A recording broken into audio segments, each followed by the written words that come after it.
Well, I've come round to the other side of the house now. As you can see here, it's quite a grand sight.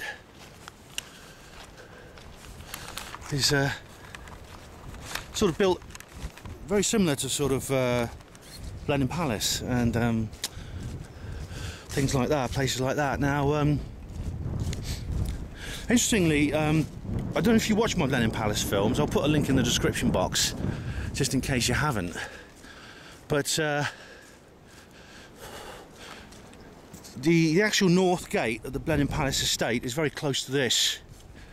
Now, I filmed them in the Tree Avenue there, and talked a little bit about that place.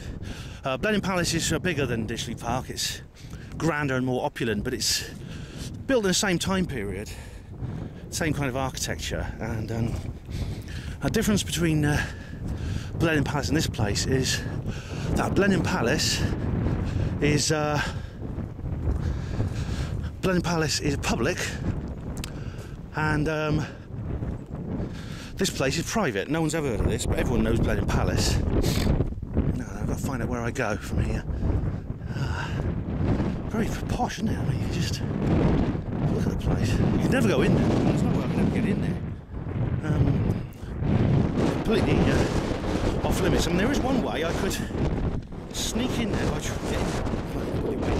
just turn the camera this way. I could sneak in there, being involved in some kind of private event that hires the place. I have to look into that. But if anyone from Ditchley Park is watching that, I think I've blown my cover, quite frankly.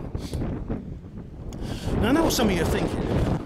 I don't know about you thinking, but some people might think, well, so what if David Cameron's a member? So what if David Miliband's a member? Who gives a damn? I mean, yes, there's other parties you can vote for. There's the Liberal Democrats, the third party. Oh, yeah. It may interest you to know that Menzies Campbell, or Ming Campbell as he's known, probably because he smells a bit, is a member of that place as well. And so, apparently, several other former Liberal Democrat leaders. So, truth of the matter is, no, it makes no difference even if you vote for the third party, because they are part of this group too. They sit around a table, and as you see on their website, it all looks very benign and sweet. You know, they have tea and biscuits at break time, coffee, and which I expect is served up on silver platters. There's none of these little paper packets of sugar you and I have to rip open.